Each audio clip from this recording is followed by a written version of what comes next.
Alright, so continuing our look at ClothFX, we're going to have a look at more advanced subjects, such as the Advanced tab, of course. Tearing, stickiness, pinning. I think we'll start with pinning. But let's first of all get a cloth setup going.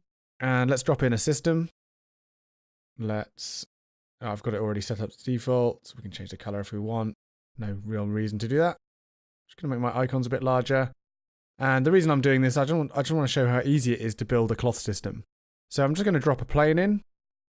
And this one I might make a bit thinner than we had the other one. Actually, let's make it in width. And 40 that way. Or maybe even longer, actually. That'd be cool. There we go. And then I'm going to give it our two materials for the top and underside. Obviously need to give them a different color each.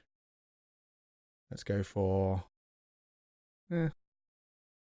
about a yellowy green, or maybe a warm yellow. There we go. Okay, and I need to make sure they're on the right side. So I'm going to set that one to front and this one to back. And then it doesn't matter if you're doing that. It doesn't matter which order these tags are in. They'll just assign correctly. There we go. Ready to go. And now we can press our magic button, which is obviously create cloth. And there we go. And we can drag them into our system if we want to keep things organized. Not totally necessary, but I like to do this. I'll put that into other objects there. And there we go. So if I press play now, obviously it's just going to fall and we're not going to hit any surface or anything like that. So what I'm going to do is I'm actually going to start looking at the pinning.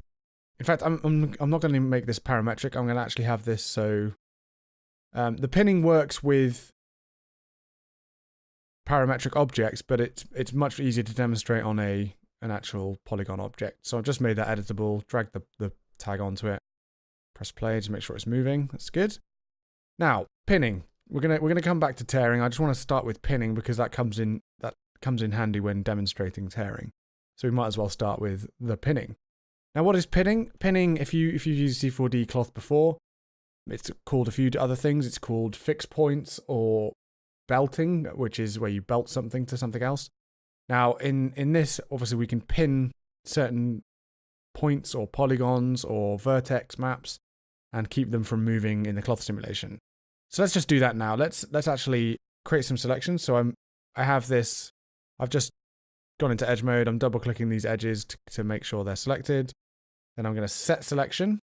So I just ran the set selection command. If I go into here, you can see, there we go, set selection. And go to our cloth tag and go to our advanced tab.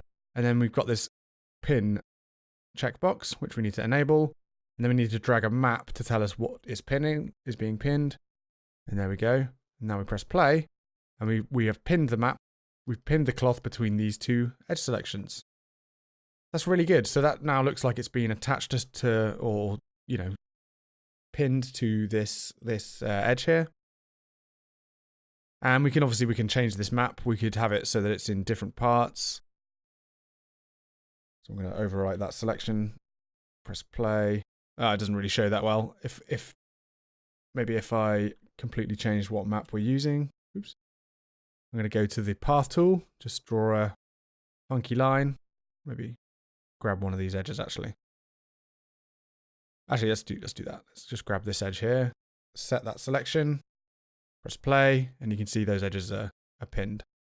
And this works for all types of selections. So if we go to a point selection, maybe just grab these corner points here. Maybe grab a few random ones in the middle. And set that selection. Drag it into our pin field. Press play, and you can see they're pinned nicely. The yellow color is a bit hard to see, actually. Let's just go for a more saturated and bright color. Orange is going to clash with stuff. Green. Yeah, let's go with the green. Okay. And you can see we're pinning this really quickly, and it behaves as if they've been attached to another object or attached to something. Just to continue that demonstration with some different stuff, let's use polygons. Set selection, drag it into the field, press play, and we can see it's pinned. Nice. Now, this also works with vertex maps, but it'll take anywhere there's an amount of vertex information or vertex weight, it will just use that whole area. So if let's just grab like the middle line there, set vertex weight, set it to 100%, and then drag that into our pin map. There's no sort of graduation of pinning. It's mostly rigid. Can you see that? Let's smooth it out actually and see if we can get it to go a bit further out. So actually, let's just use the paint tool. There we go. Smooth it. That. Press play. You can see, even though the map has graduation to it, variation to it, it'll simply just look at where there is any weight at all, and that'll be pinned. There's no half pinning, if that makes sense. Okay, so that's pinning, and we can invert that map, of course. Oh, can we? Perhaps we can't invert the vertex maps. Let's try it with let's recreate that point. Oh, it is inverted. But there's so few parts of it that it's actually structurally holding together. I just realized what I did in that last one. So say we want everything else other than the selection to be pinned. That's when we would use invert. Oh, I think I just restored that selection by accident. There we go.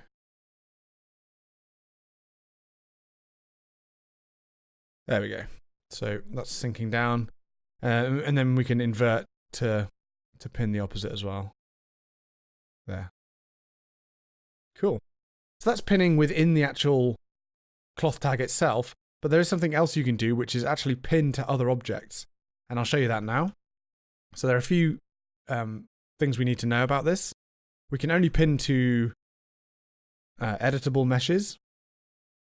In C4D cloth, like I said before, it's actually called a belting. So let's drag this cube that I've just created, and let's make it not quite as wide as the surface. And then let's make it editable. So it needs to be editable. Put it under other objects. We'll call this pin 01.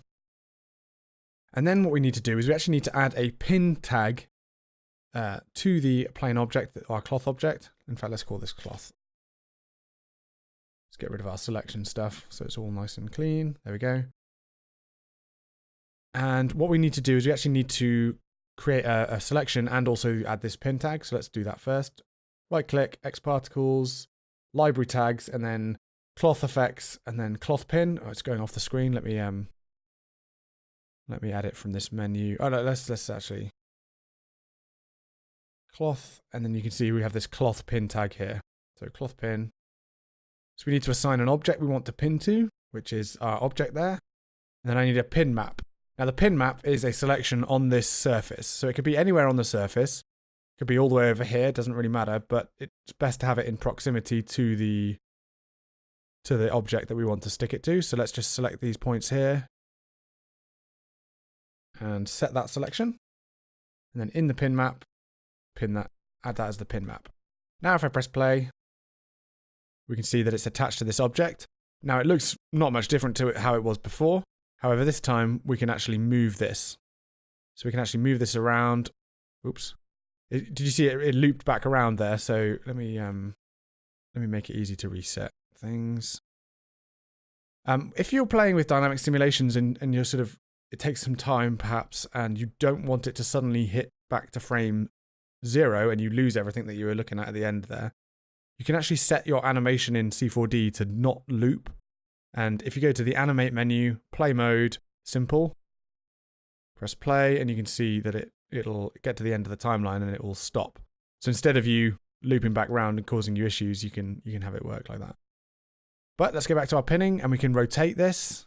I'm moving it a bit too fast here. It's getting a bit stressed out, and we perhaps need more points in our pin map because I'm stressing it out a bit there. So let's reset that. And then let's look at our pin points.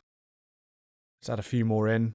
The more points, the more structurally sound it'll be, because there's more to grab onto, if that makes sense. Press play and rotate.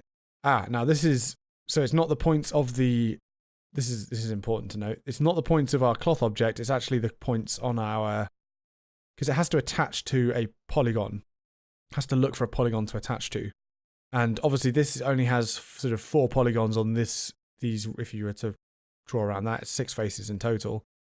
We actually need to add more divisions. So let's do a KL knife loop. Let's add a bunch more geometry in here. We could have just subdivided as well. And now let's press play again. And now we shouldn't see that twisting and weirdness. We definitely need more time on our timeline. Oops. Reset. And there we go.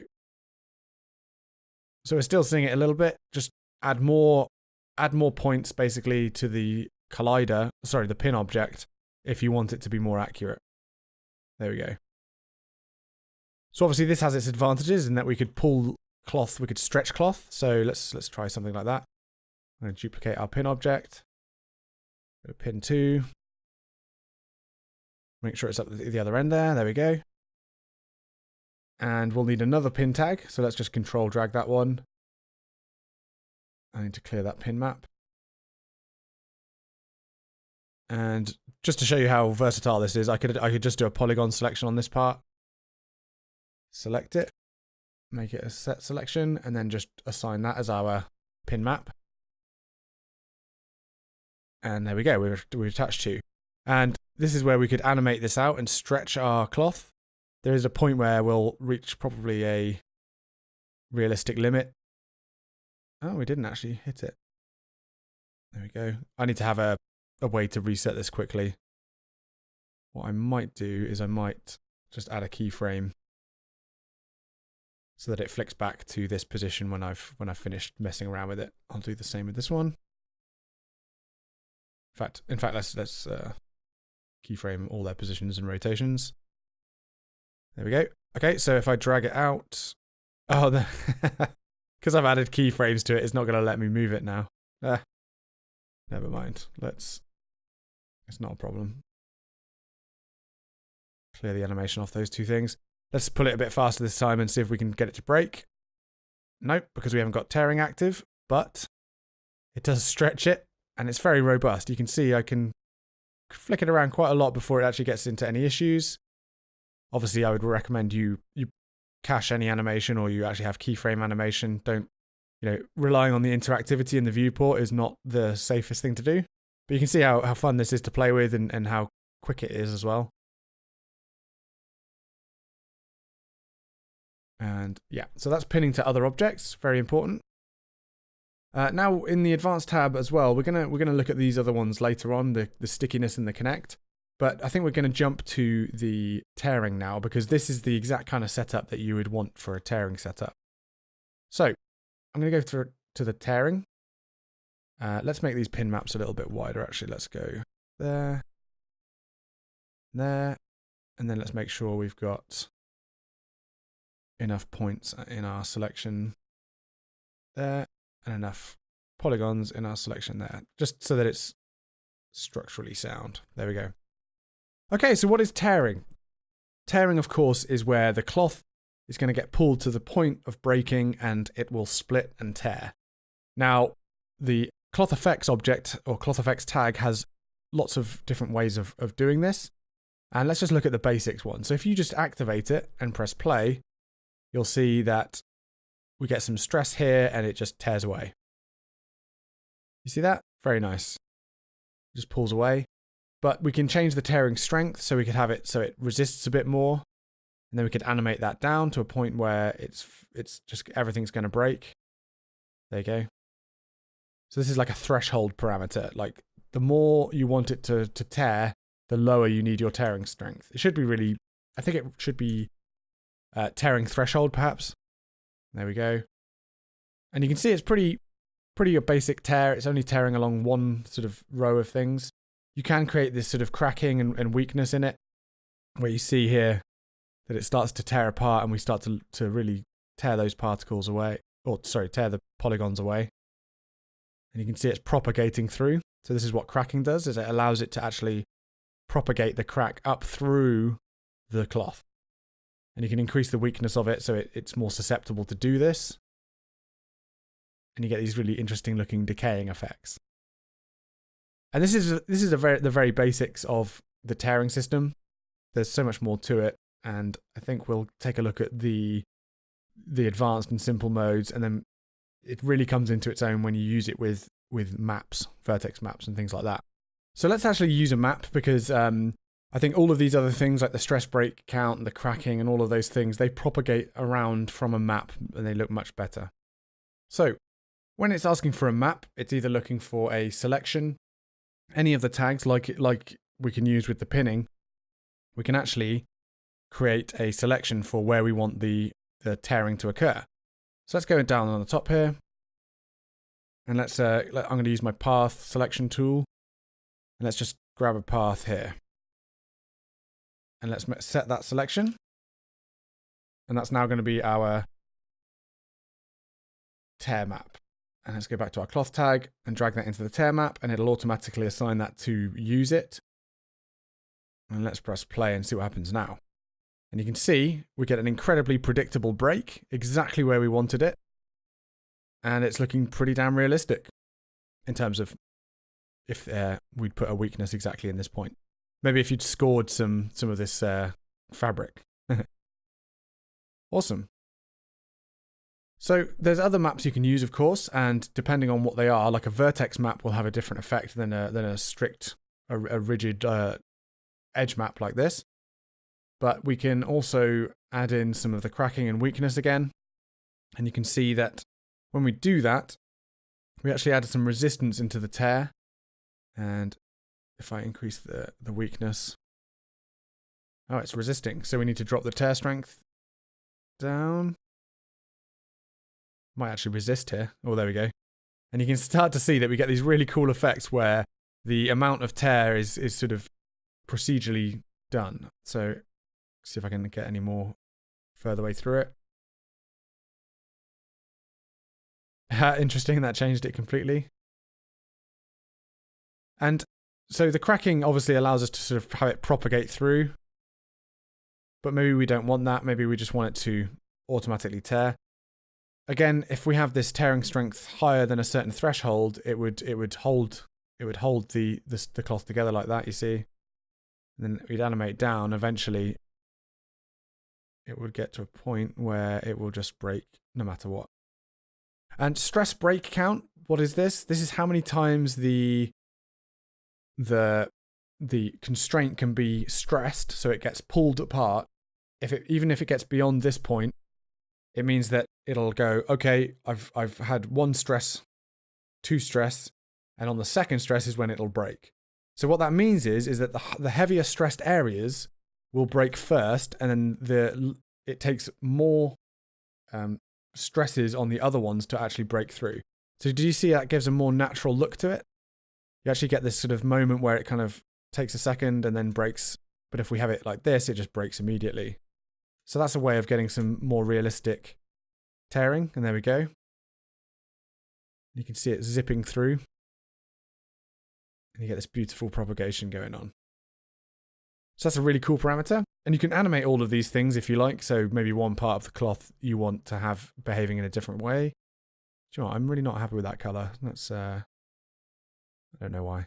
Maybe I'm being fussy. There we go. And you can have it propagate in different parts of the cloth in different speeds and that kind of thing. Very, very cool. Okay, so that's the basics of the tearing tab, this tearing section here, and then we've added this map in. Let's use a different map. Let's use a vertex map. And let's do... Oh, actually, let's use the paint tool, actually. So let's use paint tool. And let's... Oh, I've got it in smooth mode. Here we go. Add. There we go. Use a thinner brush. And the advantage of this, obviously, is that we can smooth this out a little bit more.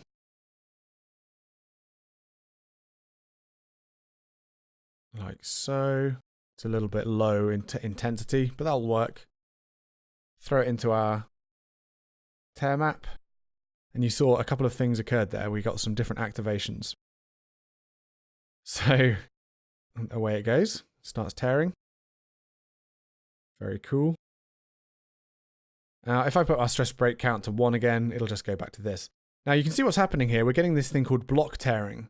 So you can see how where our map is, which is here, all of that is reaching a threshold and actually keeping the vertex map together. It's keeping the area as a block. It's sort of treating it as an island, if you like. And if we go to down here and we turn block tearing off, essentially wherever the vertex map is will just become a mush. It's basically just tears up completely. Can you see that? It just breaks into tiny bits. That's behaving a bit more like a shattering. Might work for some scenarios, but I think it looks a lot more natural when you use block tearing. There we go. And we could actually have the vertex map. So let's get rid of that one. Set vertex weight. Oh, actually no, we need to go back to the paint tool. And let's just do an add again. And if we just do a block in the middle here, like this, just with a vertex map, and we use that as our tearing map, and we've got block tearing on, the sides should stay together and the middle should just fall out eventually. So we'll have to set the tearing to... Actually, if we do the stress break count, it might actually... Nope. We're going to have to just reduce the tearing strength. And there we go. And there you go. You can see you can detach stuff basically, and it detaches in a block. And as long as they're separate islands, they will... Let's grab this tool again.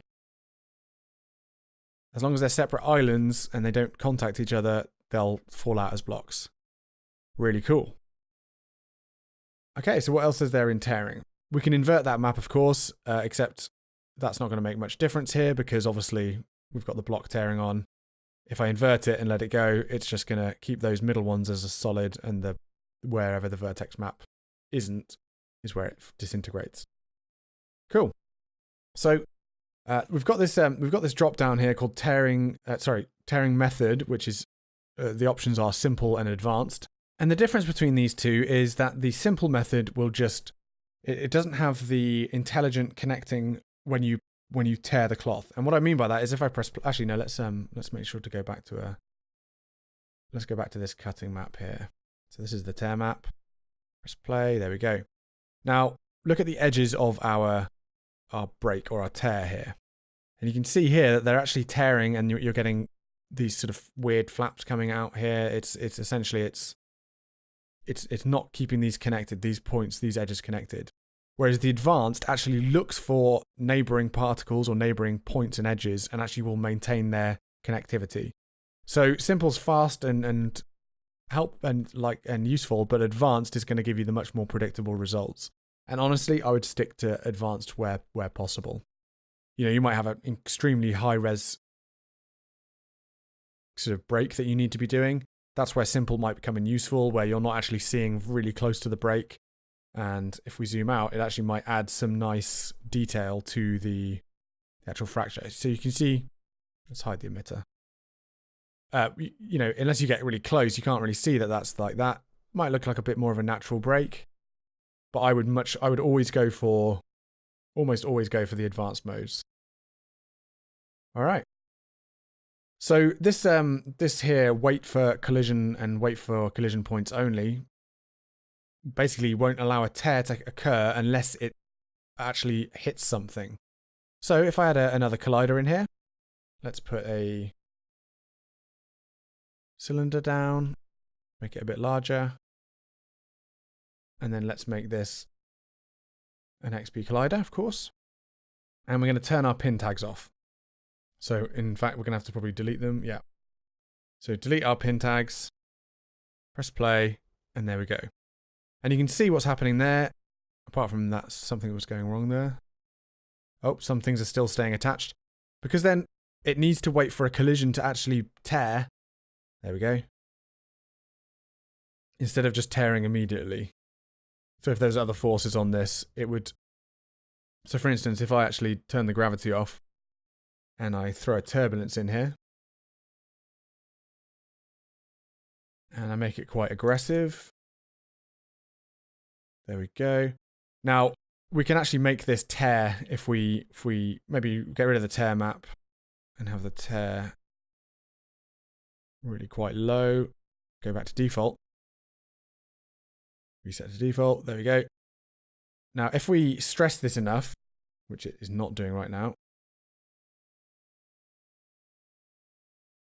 find those magic values. There we go. So you can see we're actually tearing it up. We're disintegrating it by using just the turbulence. Now, if you wait for the collision points only, it's going to keep it together. But then when I add the gravity in, obviously it's going to come in and collide our object. That's when it's going to tear. So that's just a bit of extra control, of course. So let's go back a few steps. Let's undo a few and get back to our pinned map because I preferred having that pinned. Display, just make sure it's all good. And we can turn the collided and wait for collision off. Okay. So this next part, this next option here, this is how the tearing is going to look along the structure. So we have this tearing horizontal and tearing vertical. If I turn these both off, we'll see that nothing happens because there's no breaking, no tearing method occurring. And if I put horizontal on, let's press play. Actually, I think if I do vertical, it'll be a bit more. Yeah, so vertical won't break. So currently we're stressing this only we're sort of pulling away at the structure horizontally and vertically. And when it says horizontally and vertically, it means based on the UV map. So whether it's on the UVs. So the best way to demonstrate that is to have it break just naturally without any breaking maps. So let's actually turn our tear map off. And if I press play now, we're not going to see much, to be honest. Especially since I've turned off the horizontal breaking. Now that looks a bit crazy, so I'm going to actually remove our pins again. I'm going to press play and let it just fall down. Now, I'm going to turn off the horizontal braking, and I can press play. And we're not seeing, if you notice, obviously, as it hits the cylinder collider, we're definitely stressing enough to tear, but we're just not tearing in the right direction. So if let's open up a doodle object. Now the stress is this way along the. If I actually put the wireframe on, I can actually draw along those. The stress is only occurring in that direction because it's perfectly aligned with that. There's no stresses in this direction or this direction. It's just purely along what we actually will see is the vertical in this particular instance. So if I press play and let it go on, you'll see it actually makes contact at the bottom here and starts to actually fracture, starts to break. And you can see it tears upwards all along here, but there's no, or at least there's not much horizontal breaking at all. And that's basically what those structural breaks allow you to do. The structural sliders here allow you to do.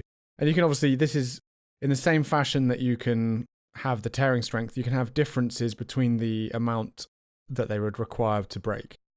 So let's turn off structure vertical and go on to horizontal. And as you'd expect, it breaks down the horizontal direction. So if we're looking at it this way, it just allows the fractures to go down that direction.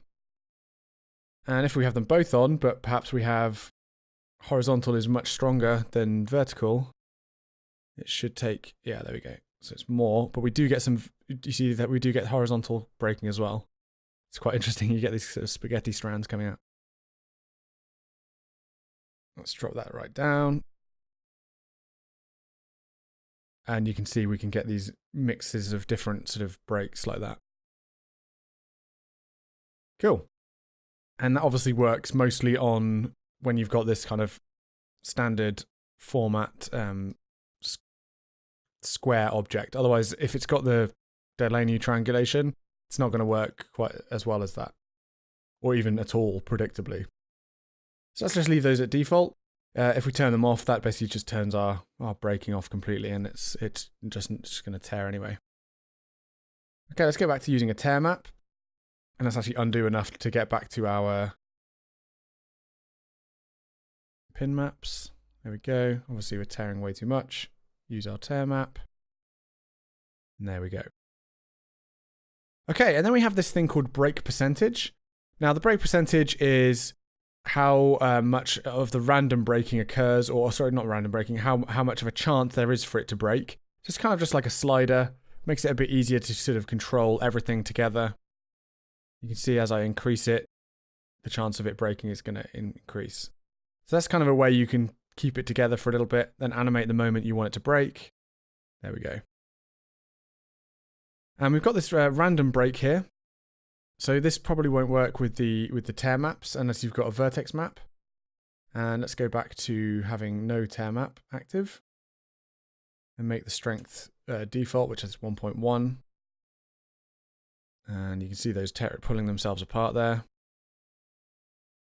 Now the random break percentage, in fact let's turn off gravity. And let's have a turbulence modifier coming back in here. And let's have it quite strong and a low scale. Press play. Now I want to push it to a point where it's going to be able to break. So let's go back into our tag. Let's get rid of our pins actually. We don't really need those. Oh, actually no, we can keep those. We can keep those. Now,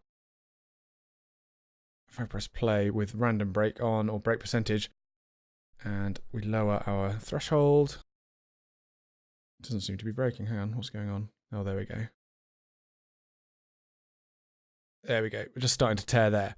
And you can see this where it's breaking. You can actually force it to break in sort of random different places. And that's actually disintegrating perhaps a little bit too much. And to really see that, I should probably explain the break percentage in a little more detail.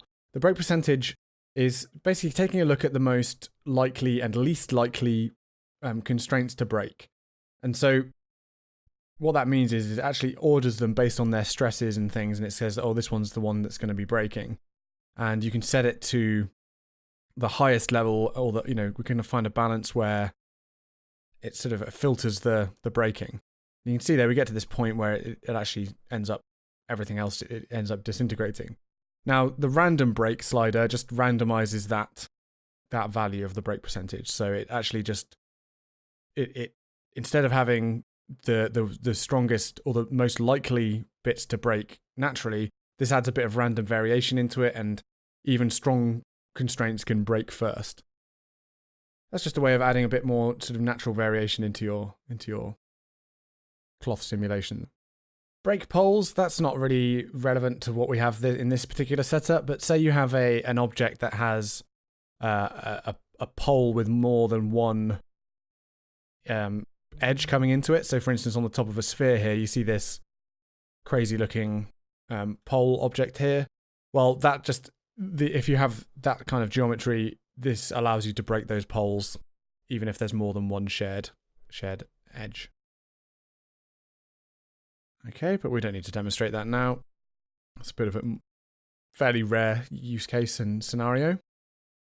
Good to know that it's there, of course. Now, output tear map. So if I actually use this tear map, let's go back into our tear map. And let's reset some things. Should we add the cracking back in there? It's kind of fun. Lower our tearing strength. Eventually it will get there.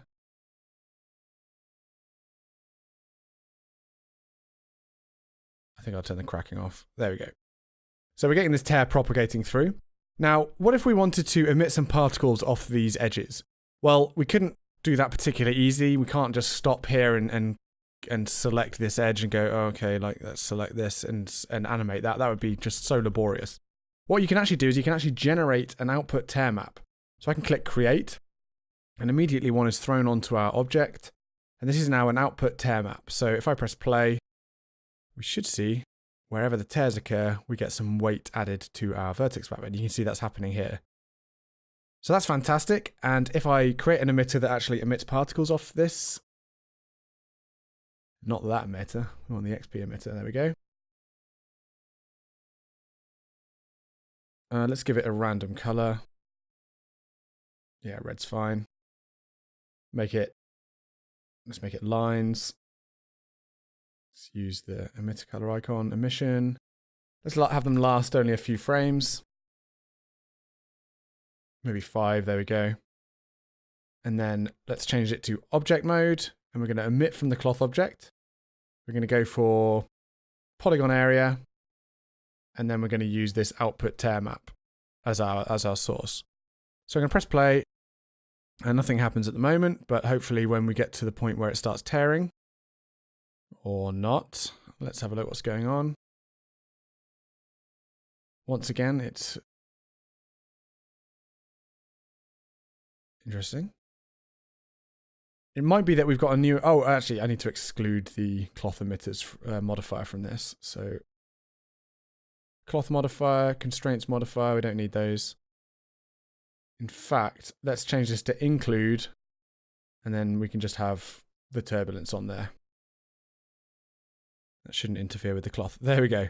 Okay, so obviously it's crazy. It was way too fast into speed. It's because the turbulence is insanely high. Let's get rid of that in the modifiers tab. Let's give it its own speed.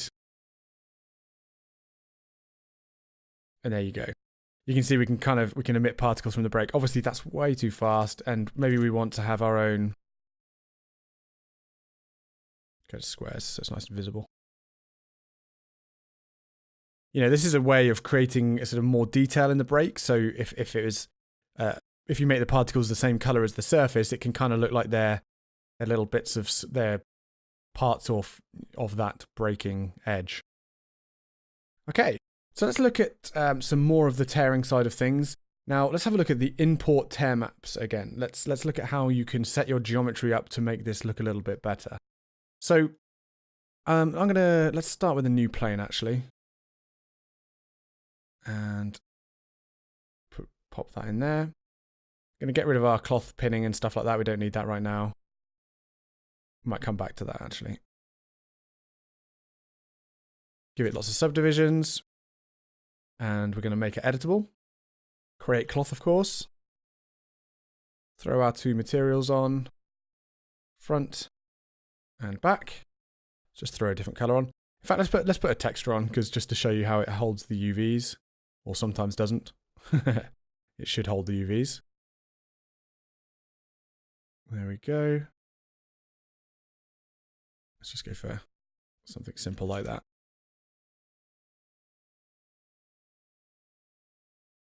And a bit higher resolution.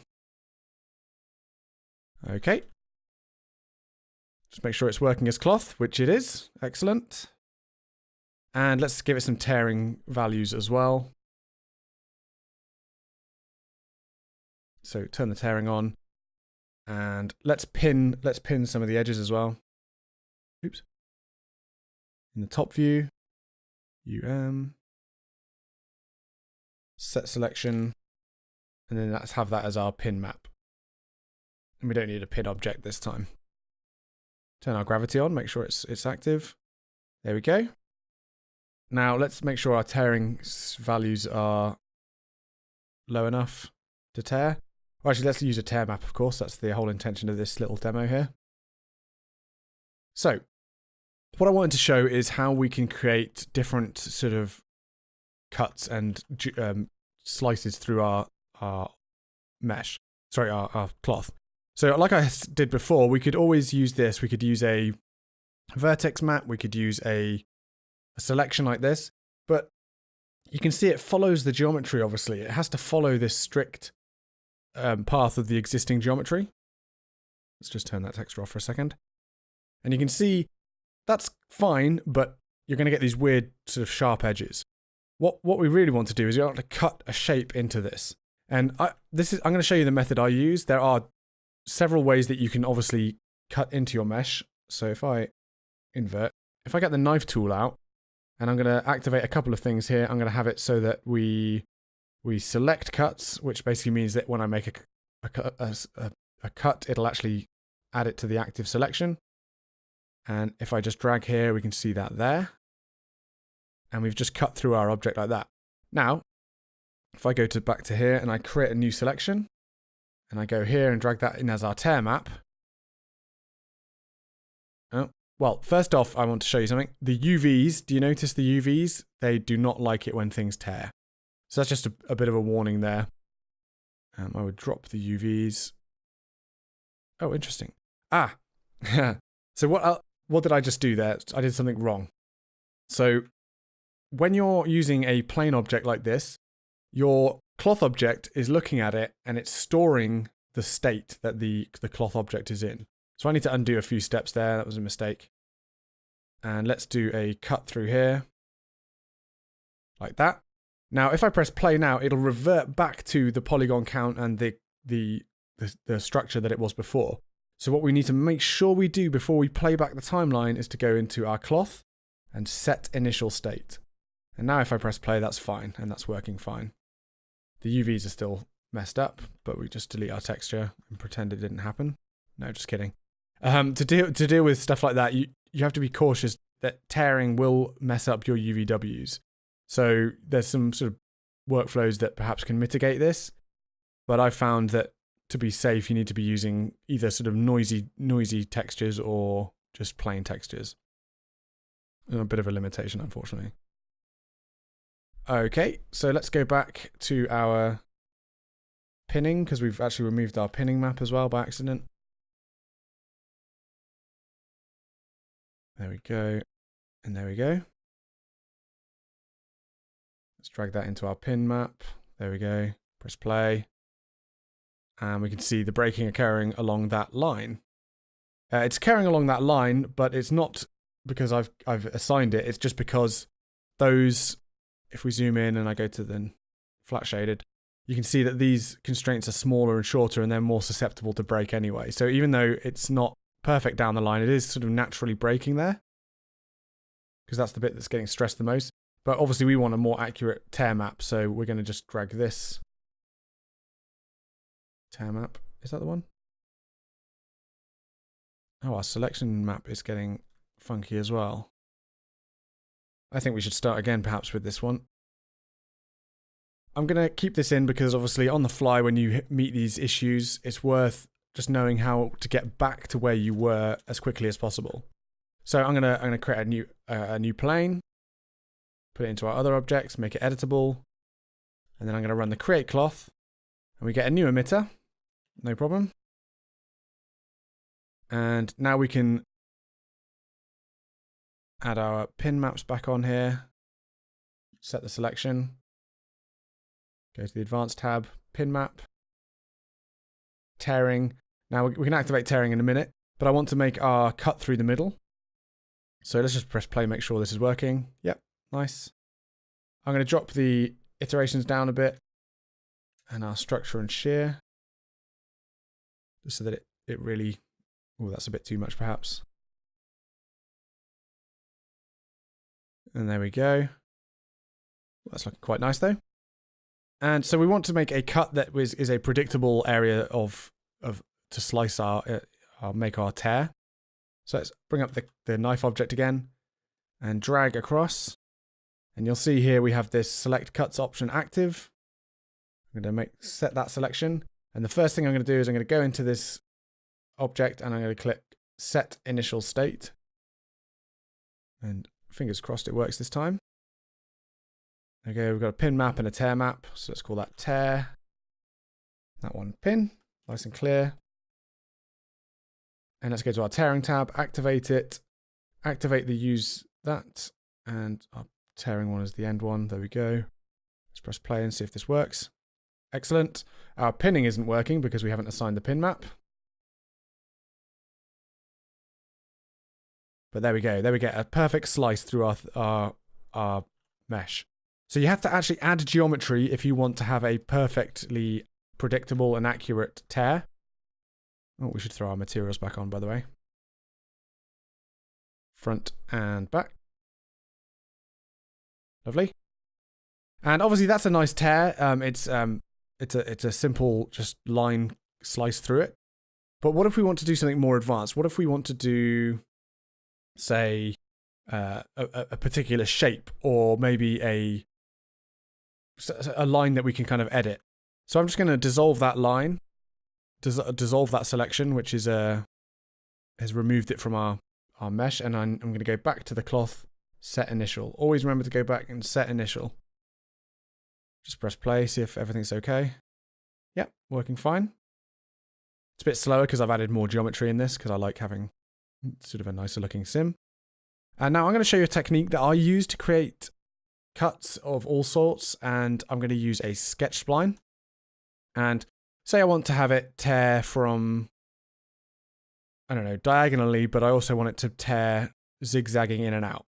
So I'm going to start drawing with the spline like this.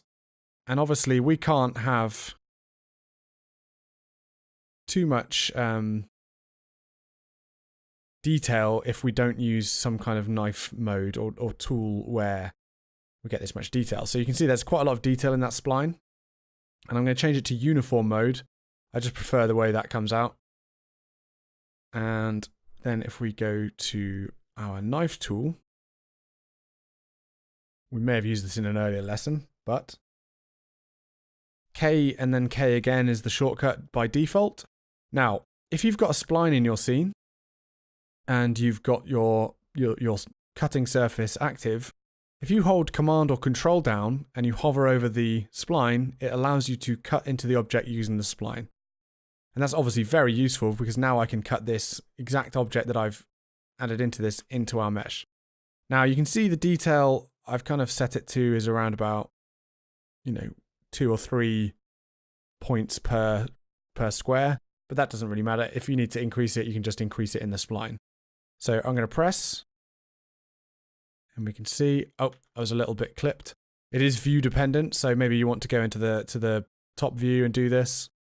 Make sure everything's visible at the same time. And there we go. Get this nice cut through the whole piece of geometry. So let's set that selection. In fact, we can just overwrite. Oh, you see, I got caught out by it again. So obviously as soon as you make any changes to the geometry in the mesh, always set initial. And that is my fault for not concentrating again. There we go. Command. We've made our changes to the geometry. Set initial. Set initial. And then we're going to add this to the tear map. So we're going to set this selection again. Make sure it's assigned. No problem. Uncheck that spline. Press play. And you can see we tear exactly along that line. Lovely. Okay, so that's a pretty straightforward one to look at. What if you want a more complicated shape? And I have one in here. We have the GSG logo. And think about how you're going to cut into this object. You want it to be breaking at certain points, but you don't want it to break all the way around, perhaps. So you might want to edit your spline so that you can... Let's make this, and let's hide this hierarchy for a second. You might want to edit this geometry so that it still attaches to some places. So maybe I'm going to say, turn off the close spline. And you can see we get gaps in the mesh now, or gaps in the spline. I'm going to make this one over here. And maybe I'll break this one as well, actually.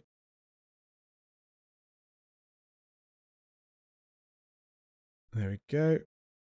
I was just separating those splines out. So we've got some gaps in it. So that these parts of, this is where the cuts will occur, but then there'll be some solid parts to hold it all together. Okay, let's see if this is going to work. Go back to our plane. Unhide it. Let's dissolve the edges again. Although that's not going to work, is it? Because I've done that. I'll tell you what, I'm going to undo a few steps. I'm going to, if you ever do some, this is a classic thing in production in any C4D workflow. If you accidentally do something where you need to go back, but you've made some edits to something else that you want to keep, just cut it or copy it into the memory. Then do your undo steps, which could be this. There we go. Before we made the cut, make sure to go to set initial, of course. Set initial. And then we can just paste it back into here. But I think actually that our layer might be invisible. So if I press paste, go to layers, make sure we're seeing the actual layer. Oh, and I've actually pasted it twice by accident. Paste again. There we go. Make sure. Okay, so we've got that back in here. Let's make that our cutting surface or cutting area. Let's just check our plane's got no cuts in it. There we go, that's good. And so let's bring our cut tool up. Go to our gorilla logo. Oh, I don't need to select it. I just need to have it in view. And I should be able to hold control on it. Although it's below the surface, so I might need to bring it up. There we go. Let's get rid of our other spline. We don't need that anymore. So let's go to this. And there we go. So I'm in polygon mode. I've got the knife tool active and I'm holding command or control over our spline. I press it, and then we're in this mode. Now, first thing to do, of course, is to go into this tab and go set initial. And then we can go back to our tear map, set selection there. Make sure our pin maps are all there. That's cool. Now this will deform and look kind of weird. Poor gorilla logo again. But you can see here that we can create that tear map. And there we go. Really fantastic. I really love that kind of level of control. And you can create some really cool animations with that. Okay, so that's the tearing. There's a couple more things in there. You can use tearing tab. There we go. Obviously, we've done the output tear map. Drawing constraints. The constraints is just basically where we can see constraints being made and where ones won't be made. So you'll actually see some red ones here. That's where they're not going to be made. They're going to be broken. And that's quite handy just to debug things. And then we have this groups option here, which basically means that we can bring in, say, a change group modifier, and it will only tear where certain groups are in the particles. So there's multiple levels of control here, really fantastic. But that's it for tearing. And next up, we're going to take a look at a couple of other things. And I'm going to turn tearing off completely. In fact, I might actually create a new scene altogether. And we'll come back in a minute. Okay, so I've actually created this scene where we've just got a standard plane here, which if I press play, nothing really happens except it floats off to the side. This is a cloth where we've got a wind modifier. And it'll become apparent as to why I have that wind modifier in here in a second. I could use something else as well. I could use a turbulence mod perhaps. Maybe if I just put a little bit of turbulence in there, make it look a bit more natural. There we go. And what we're going to look at now is in the advanced tab, these sticky and connect options. Now, sticky allows you to simulate the sort of the appearance that it is sticking to another object. So what that means is it's not to another object. I should actually hide that plane, because this works independently of whether there's another object involved. Kind of similar to how you can self-pin the plane, or self-pin the cloth within the tag, or you can use the pinning tag to attach other objects to the cloth, or vice versa even. So what I'm going to do here is I'm going to activate sticky. If I press play now, nothing's actually going to happen, because we actually need a map to tell us where the stickiness is.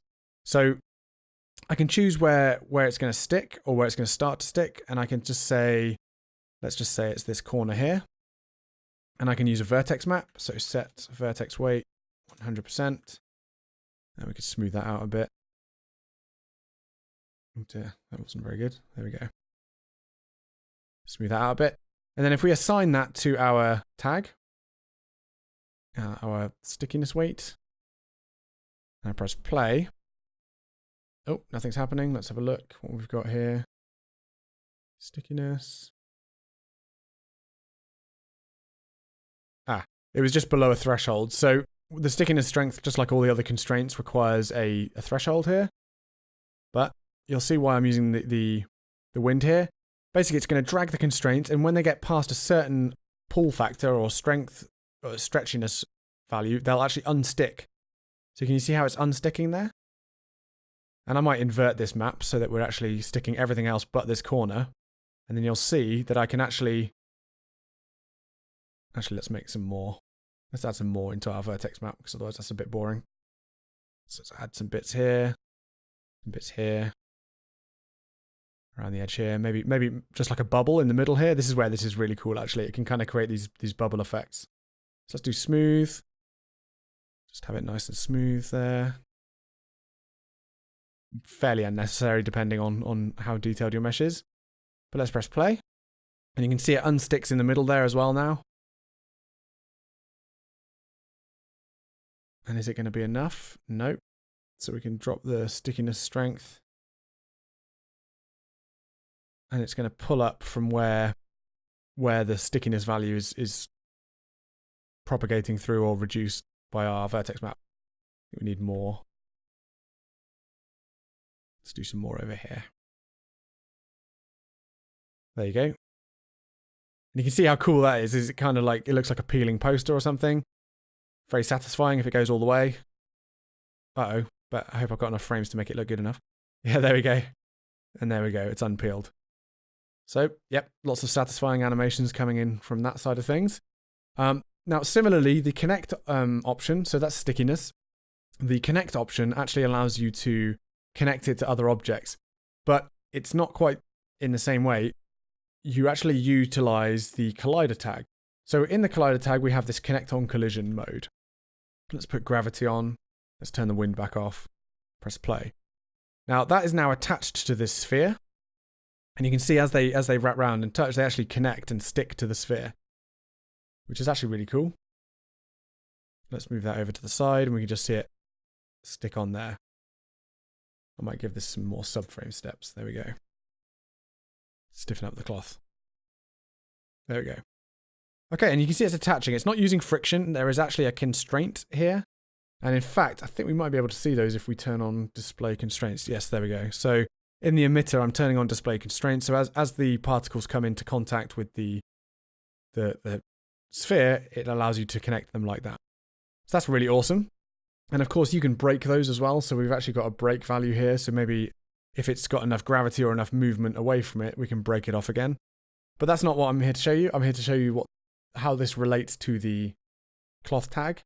So we don't actually create any connections by checking this on. What we do is we assign a map to say where it's going to connect.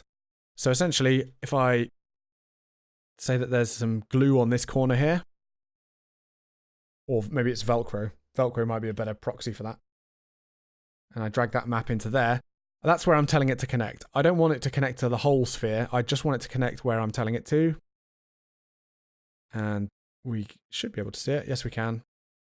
So you can see this side is not attaching, but that side is. And you can create some really cool animations with this. We can do, let's have it come off the side a bit more there so the whole thing sort of swipes down. And you can see it sticking on as it falls down. You can see how this opens up a lot of potential in terms of simulating characters and items interacting with other items in the scene. And of course, because it's particles, we can do all sorts of fun stuff with the modifiers. So for instance, say we wanted to give this a bit more noise, we could use the brand new force flow field. Add that in there. And maybe give it some, just make it direction, make it random. And make sure it's in the same system. It is. And there we go. We're getting this randomization here. Oh, it's actually almost dragging it away. And yeah. So this has been the ClothFX workflow in XParticles 4, and it's really fantastic and fun to play with. The higher resolution it is, the slower it is, but the payoff is so good when you go to high detail stuff. And hopefully you'll enjoy playing with that. Okay, I'll catch you in the next video.